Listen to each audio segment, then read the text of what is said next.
Masarap po pagka binaways out mo yung word sa atin. Thank you, Lord. At sa oras po ito,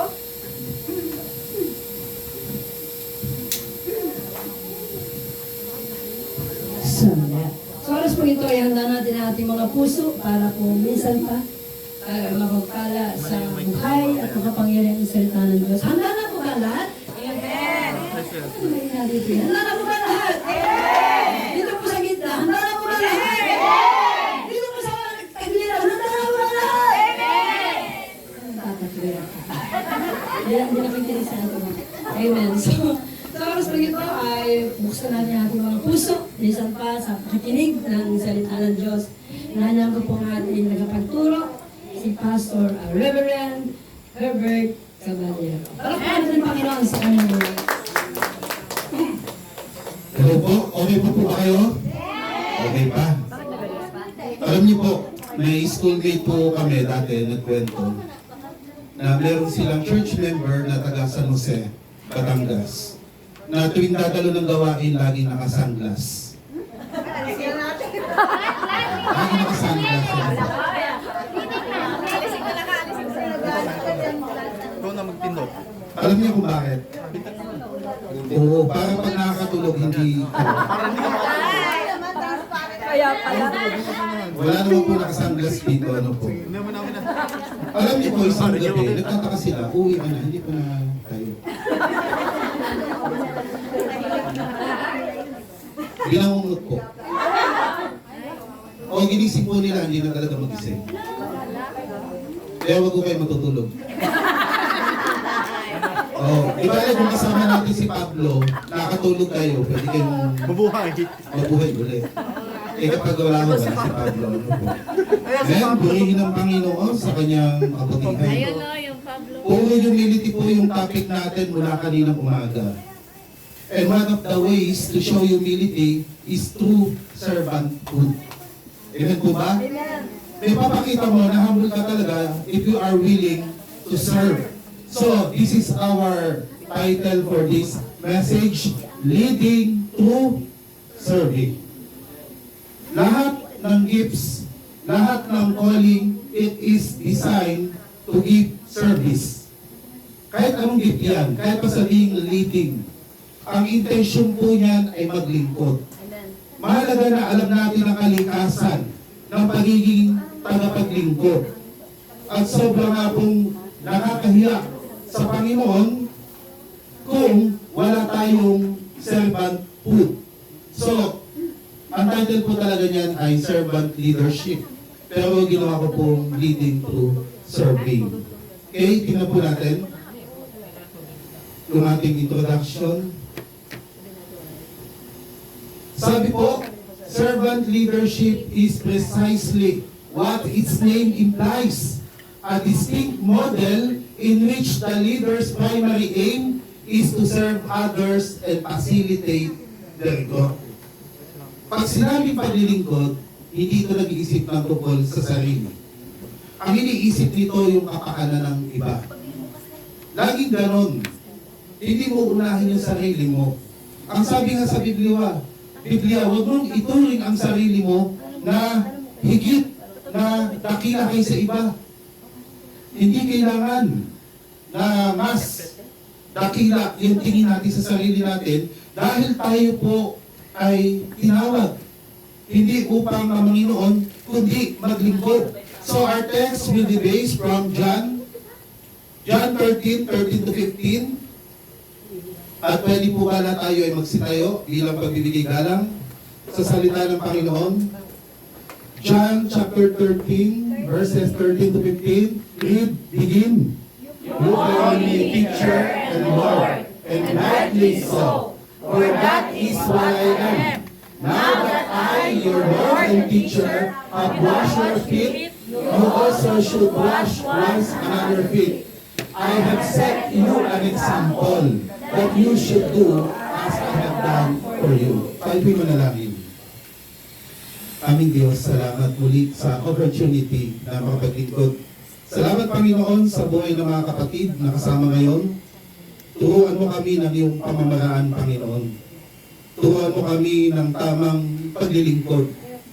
Hindi paglilingkod na gusto namin, kundi paglilingkod na kalugod-lugod sa iyong harapan.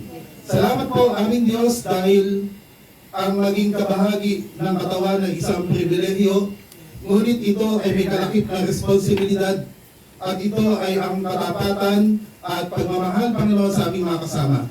Salamat aming Diyos, nawa nga po likhaan mo kami ng puso na katulad na sa aming Panginoon Kristo upang wala kaming gagawin na tungkol sa amin. Wala kaming sasabihin na tungkol sa aming sarili, kundi tungkol sa Kanya. Salamat po aming Diyos, ikaw siya mamuna sa amin. Ito'y dalangin namin aming Ama sa pangalan ng aming Panginoon Kristo. Amen. Amen, makaupo na po. Please be seated po. Sige po, diretso po tayo.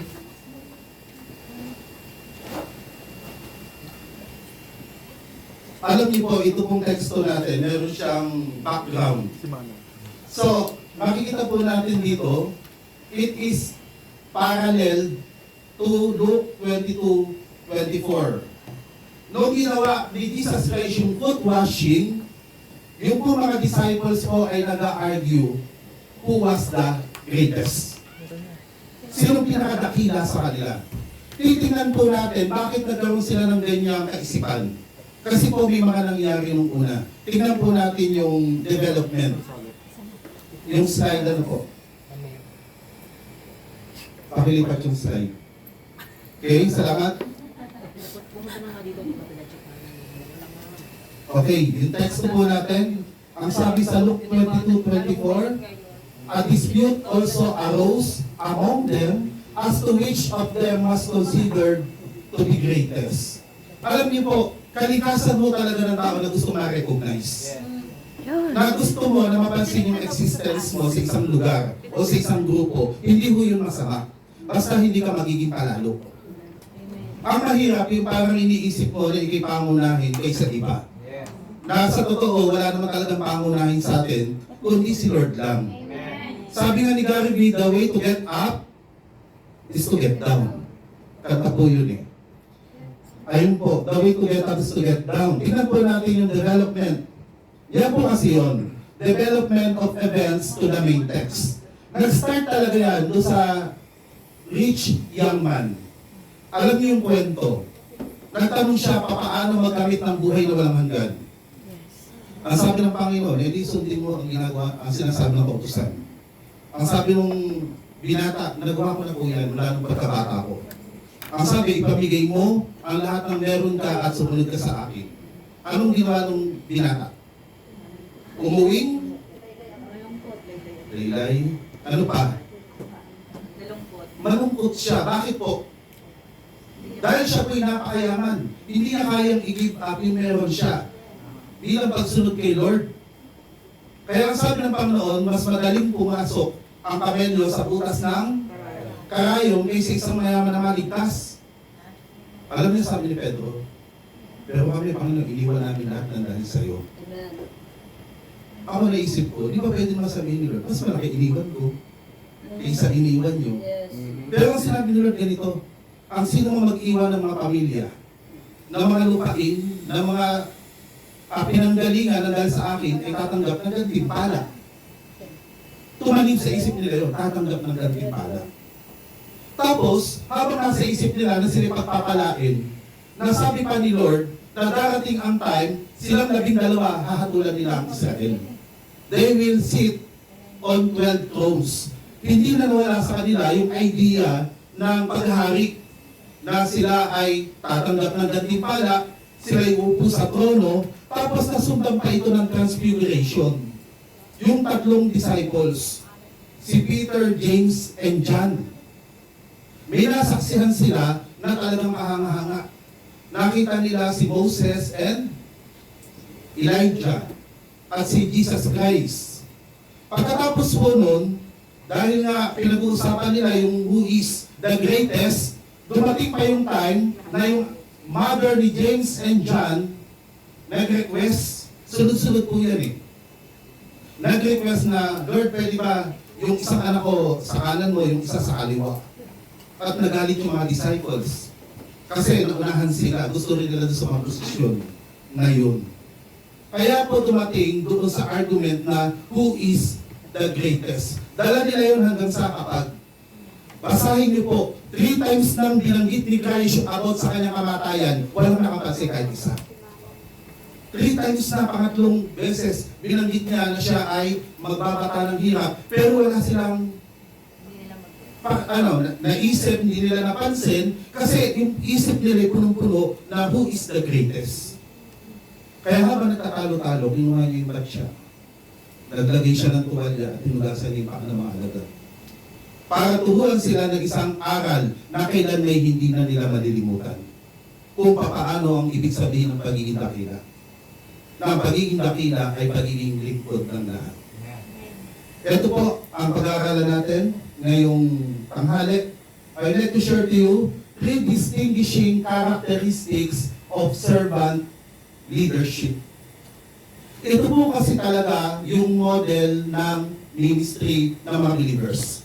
At ito ang pinag-uulan natin, si Jesus Christ mismo. Ang sabi ng salita ng Diyos, siya pumarito, hindi upang paglingkuran, kundi upang maglingkod at mamatay sa ikaliligtas ng marami. So, the first distinguishing characteristic of a servant leadership, it should be motivated by love. Alam nyo, ang pagmamahal po ay isang lingwaheng naunawaan ng lahat. Pati nga pusa nakakadama ng pagmamahal Pati aso. Yung matapang na aso kapag sagana sa himas, bumabait Galing manok, yun lagi hinihimas Mas nahihimas na yung lalaki kaysa sa asawa niya yung manok. Motivated by love. Ang pag-ibig, yan, tumutulay. Kahit anong ministry mo, kapag ginagawa mo ito may pagmamahal, ramdam ng tao. Kahit ano. Kasi yung spirito ng pagmamahal tumadaloy sa ginagawa mo, papunta sa kanila. Yun yung mga ministeryo nagmamarka sa iba. Yung may ginawa sa kanila na nagmarka ng pagmamahal. So dito makikita po natin mga kasama, sa John 13:1, it was just before the Passover festival, Jesus knew that the hour had come for him to leave this world and go to the Father. Having loved his own who were in the world, he loved them to the end. Yung pag-ibig ni Kristo, yun yung bumabalot sa buong ministeryo niya. Mula na nag-umpisa siya hanggang dulo, minahal niya yung mga tao. Amen. Yan ang pag-ministeryo. Hindi ito basta paggawa lang. Kasi kapag gumagawa ka na walang pagmamahal, para siyang pagpapagod lang. Pero kapag ginagawa mo, ano man ang ginagawa mo na may pagmamahal, ito yung mga ministeryo nagmamarka sa puso ng tao na hindi na nila malilimutan kahit kailan. At darating yung time na nabigyan sila ng opportunity, they will do the same sa mga pinaglilingkuran nila kasi naranasan nila. So, gusto natin maglingkod ng maayos sa Panginoon. Our services should be motivated by love. Kailangan may pagmamahal. Kailangan puspos ng pagmamahal. Ang sabi po sa Romans 5:8, ipinagtagubili ng Diyos ang kanyang pag-ibig sa atin nung tayo ay makasalanan pa. Yung pagmamahal niya sa atin, hindi nag-uugat sa tayo, kundi nag-uugat kung sino siya. Lahat ng galaw ng Diyos lagi nag-uugat sa kalikasan niya. Amen. Hindi ito kumukod ka kung sino siya. Kaya minsan tumatanggap pa rin tayo ng pagpapala kahit na marami tayong pagkukulang. Kasi yung pagpapala tinatanggap natin, hindi dahil sa atin, kundi dahil sa Kanya. Amen. Amen. Dapat ganun po.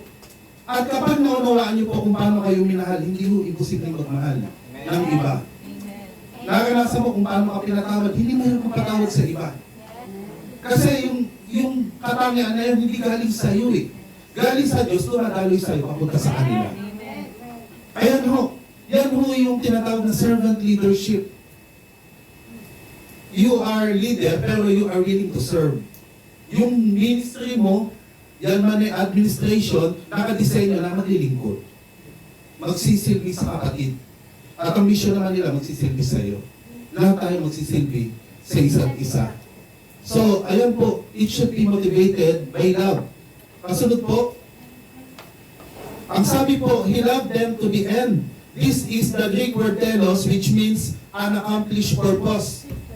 Ibig sabihin, ipinapalagay ng Biblia na nagawa ni Christ yung ministry niya true love sa pamamagitan ng pagmamahal. Siguro yun yung pinakamagandang ministry. Hindi naman dito mahalaga kung anong ginagawa mo eh. Mahalaga kung paano mo ito ginagawa. Hindi na masyado mahalaga kung anong mga ministry natin kasi pantay-pantay naman lahat yan. Pero darating ang panahon, susukatin ng Panginoon kung paano mo ito ginawa para sa Kanya at para sa iba. Yun yung mahalaga. Kaya mga kasama, kailangan po, katulad ng sa Panginoon, yung ating paglilingkod mula umpisa hanggang katapusan dapat balot ng pag-ibig. Kasi yan yung mga paglilingkod na gagamping-pala ang pagdating ng panahon. Mga gawa sa metal na hindi nasusunog. It is used in several sense, meaning completely to the end at the end. Theologically, it is used of Jesus' work of redemption for humanity on the cross. Yung word na tetelestai, it is complete or it is finished. Ibig sabihin completeness ng mission. Usually sinasabi yung kapag nagpinta ng napakatagal natapos, tetelestai.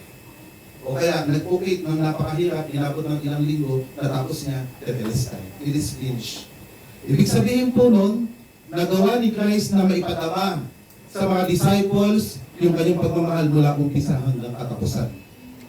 Doon, yun ang bumabalot sa kanyang ministry, pagmamahal. Amen po ba? Amen. Yung pagmamahal na yan po ay napakaganda. Huwag natin pagkain sa iba kasi hindi naman tayo pinagalitan ng Panginoon. Okay, tuloy po tayo. Ano kailangan? Serve one another with love. Talagang gawin natin na may pagmamahal. Kasi po, karangalan talagang maglingkod sa Diyos. Amen. Isang karangalang hindi mo gagawin mong kayamanan sa puso mo na binigyan ka ni Lord ng pagkakataong maglingkod sa mga kapatid na nandito. Kung ano mo yung pwede mong gawin.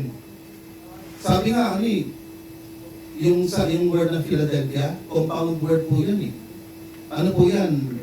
Love for brothers. One time lang yung binanggit sa Bible, Romans 12:10, kung di ako nagkakamali. Ang ibig sabihin po ng Philadelphia, ganito po yan. Kung may anak ka, pumunta ka sa palengke, pag tumingin ka sa mga magagandang damit, ang nasa isip mo, hindi sarili mo. Yung anak mo. Yun yung word ng Philadelphia. Na lahat ng takbo ng isip mo, hindi pang sarili, pang iba. Yes. Yan po yung ginawa ni Christ. Talagang lahat ng hirap niya, bigat-bigat ng krus, Pero, tayo ang nakasalanan kaya tinis ng lahat. Kaya, maglingkod po tayo, paglingkodan natin ang isa't isa na may pagmamahal. Amen po ba? Amen. Hindi po tayo masyado matagal. Second, distinguishing characteristics of servant leadership. Una, it should be motivated by love. Number two, it should be characterized by humility. Bakit humility? Alam niyo yan, naisip ko nga niya puts pa eh. Ngayon, di ba puts pa na yan? Ang kaibahan lang noon, walang kalsada. Kaya pinakapagpaputs pa na. Minsan isda pa nga yung nakagat-kagat sa paa mo eh, Ang kaibahan lang po dito sa kanila, mas pangit po yung paa. Talaga kung makikita niyo po ang paa ng mga disciples, masasabi mong mga nature lover, na pag hinasigaw na ng munggo, magiging togi, Makapal ho talagang dumi. Kasi alam niyo, nung araw, wala ho talagang kalsada. Ang kalsada po ay maalikabok, makapal ho ang disyerto, walang tricycle, walang jeep, walang train, walang minibuses. Lakad po. Kung mapalad ka, mapipilay ka pa, makakasalisod ka sa kalsada ng nakatago sa mga lupa. Talagang madumi ho talagang paa. Sa sobrang babaho ng ganitong klase ng trabaho yung maghugas ng paa, hindi po yung pinapagawa sa isang normal na taong marangal. Sa custom po ng mga Hudyo, ito po ay gawain ng isang Gentile slave. Bawat bahay ho na mayaman, may tagahugas lang talaga ng paa. Nakaabang sa pinto. Kapag may dumating na tao, ang gagawin ng slave, hugasan yung paano makapasok. Ang gagawa nun ay Gentile slave. Hindi yung pinapayagang gawin ng mga Hudyo. Kasi ito po'y sobrang nakakababa. Kayo ho ba, kaya niyo hawakan yung paa ng iba? Siguro sa inyo, kaya nyo po, pero, po mahirap pong hawakan yung hindi mo part ng katawan mo. Lalo pa anong may paa. Hindi lahat ng tao nakakagawa po ng ganun. Kasi parang iba yung feeling kapag hawak ng paa. Oo, yung ang sapatos na iba ay mong hipuin eh. Lalo na nakita mo yung paa. Sabi nga, dapat nang ilibing, makapatay na. Oo.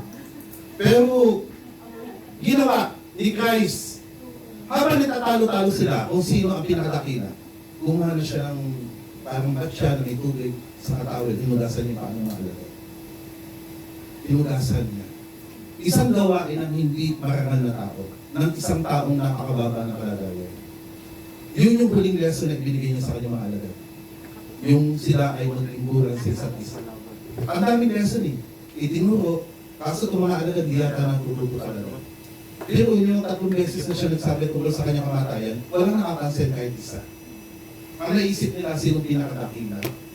Ang ginawa niya, nagturo siya ng lesson. Hindi salita, gawa mo na. Isa pala mas effective yung gagawin mo muna bago mo ituro. Yung maramdaman talaga nila. At yun po ang ginawa ni Christ, yung kanyang service, it is characterized by humility. Yung kanyang leadership. Sabi po dito, this Greek word was used for washing only part of the body, yung paalam.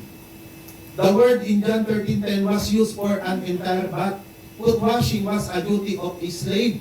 Even rabbis did not expect this of their disciples. Jesus, knowing his own deity, was willing to wash the feet of these jealous and ambitious disciples. Tayo kaya, Kaya ba natin, abutin yung mga pinaglilingkuran natin na alam natin na kailangan ng pagtuturo. Yung pagtuturong maamo, katulad sa Panginoon. Kaya nung ginawa niya ng Panginoon, ay Pedro Panginoon, hindi ang pako. Kasi alam niya ang gusto. Doon sinabi ng Panginoon na kung ayaw mo magpahugas ng paa, wala kang kaugnayan sa akin.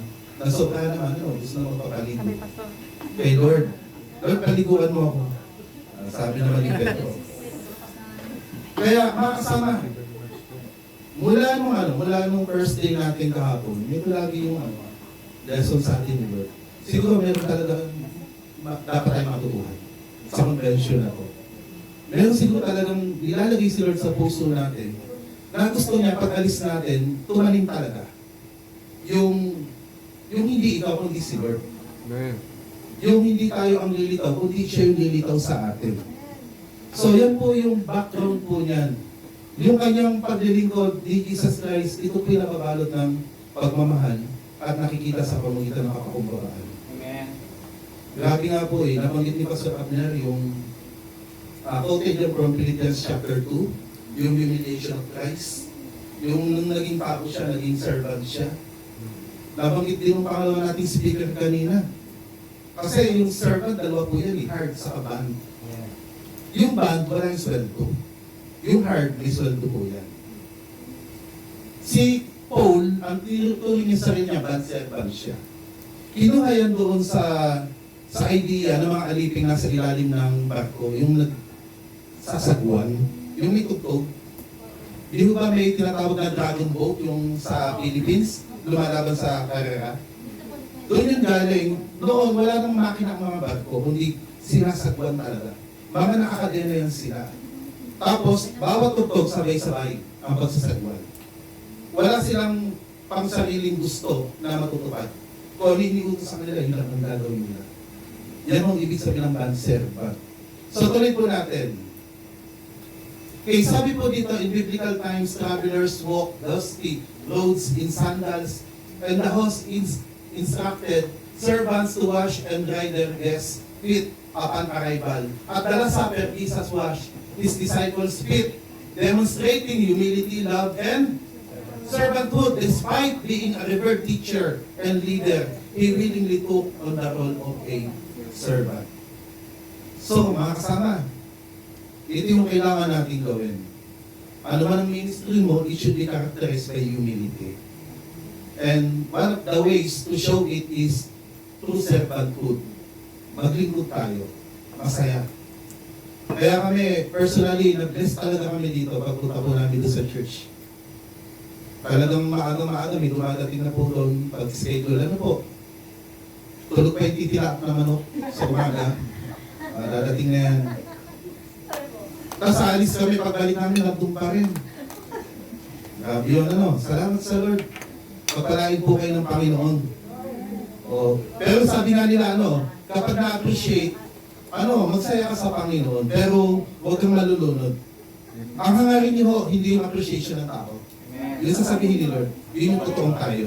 Yung commendation na manggagaling sa Kanya. Pag tumanggap ka ng commendation, purihin ng Panginoon, pero hindi yung mataas, ang mataas yung sasabihin niya. Kasi yung totoong tayo. Totoong kalagayan natin. Kaya si Christ po, mismo nagbigay ng example sa atin na ang servant leadership is characterized by humility. Ulit po natin. So, anong kailangan gawin? Serve one another with humility. Maglingkod tayo na may kapakumbabaan. Maglingkod tayo na may kababakang loob. Kasi kapag nagpakumbaba ka, itataas ka ng Panginoon. Sigurado yun. Gagawa siya ng paraan para yung ginawa natin ay mahayag sa kanyang ikaluluwalhati. Dito na po tayo sa pangatlo. Third, distinguishing characteristics o naiibang katangian ng isang servant leader. It is demonstrated through selfless service. Demonstration. Pagpapakita. Alam nyo, kailangan pala hindi basta salita. Alam niyo ba na kapag may tinanong kami na kaibigan ninyo, kung ano masasabi ko sa inyo, ang sasabihin nila hindi man sinabi nyo, kung anong ginawa nyo sa kanila. Yun yung matatandaan nila. Kasi ang yun talagang tumatatak, ano yung ginawa mo sa kapwa mo, sa kasama mo. It is demonstrated through selfless service. Naalala ko si Ezra, Ezra 7:10. Ang sabi sa Ezra 7:10, for Ezra had devoted himself to study, application, and teaching the laws of the Lord to the whole Israel. Si Ezra, bago siya nagturo, nag-aral muna siya. Pagkatapos siya mag-aral, in-apply niya muna sa sarili niya bago niya itinuro. Kailangan demonstration. Kailangan may ipakita. Yung kailangan paglilingkod. Sabi po, you call me teacher and Lord, and rightly so, so that is what I am. Siya mismo, he confirmed himself na siya ay teacher and Lord, and yet, siya po ay nagugas ng paa ng kanyang mga alagad, at ang sabi, ito yung challenge, you also should wash one another's feet. Ibig sabihin, ano to? Acceptance. Kung sino yung kasama mo. Talagang yung pinakamababang bahagi ng kanyang pagkatao kailangan tanggapin natin, paglingkuran natin sila. Huwag mag-isip ng tungkol sa sarili, mag-isip tayo ng tungkol sa iba. Yan ang diwa ng totoong ministeryo. Lipat ko natin. So, selfless service, it means putting the needs and well-being of others above one's own pride, status, or comfort. Selfless. Wala na yung sarili, ano? Si Lord na ang nakikita. When Jesus took on the role of washing His disciples' feet, He deliberately assumed the position of a servant, defying social norms. Social norms yung regular standard po ng buhay ng tao. Dinify niya yun. Kasi meron siyang gustong ituro.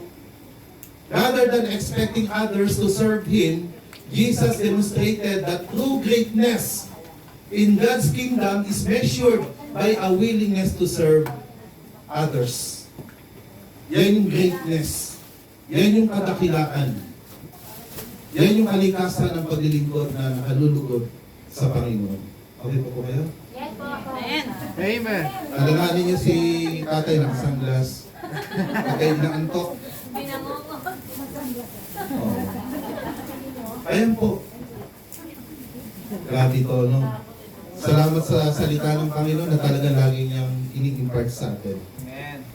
Kaya yun nga po eh. Dalawa nga po talaga yan.